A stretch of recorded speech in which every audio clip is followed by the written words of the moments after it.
ഇവിടെ പറയാൻ പോകുന്നത് ഒരു കാക്കയുടെയും ഒരു കുറുക്കന്റെയും ഒരു കഥയാണ്. ഒരിക്കൽ ഒരു കാക്ക ഉറപ്പ കഷ്ണം പിടിച്ച് ഒരു മരച്ചില്ലയിൽ ഇരിക്കുകയായിരുന്നു. അതുവഴി ഒരു കുറുക്കൻ വന്നു. ഒരു വെള്ളം മൂറി. ഹായ്, എങ്ങനെയെങ്കിലും അപ്പ കഷ്ണം തട്ടിപ്പറിച്ചെടുക്കണം. ഹലോ കാക്കത്തമ്പ്രാട്ടി, നീ എന്ത് സുന്ദരിയാ! നിന്റെ ചെറുകിന് എന്ത് ഭംഗിയാ! നീ നന്നായി പാട്ട് പാടുന്ന കേട്ടിട്ടുണ്ടല്ലോ. ഒരു പാട്ട് പാടാമോ? അതെല്ലാം വിശ്വസിച്ചിട്ടുള്ള അവിടെയായി കാക്ക ഒന്നുകൂടി ഞെളിഞ്ഞിരുന്നു.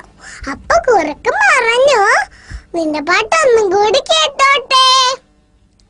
കാക്ക പാടാനായി വായി തുറന്നു.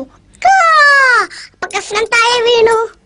ഓടിച്ചെന്ന കുറുക്കൻ ആ അപ്പക്കഷ്ടവും എടുത്തോണ്ട് ഒരു മൂളിപ്പാട്ട് പാടി അവിടെ സ്ഥലം വിട്ടു.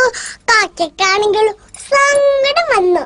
കൂട്ടുകാരെ, ഇതിലൊരു ഗുണപാഠമുണ്ട്. വെറുതെ പുകഴ്ത്തുന്നവരെ വിശ്വസിക്കാൻ പാടില്ല. നന്ദി, നമസ്കാരം.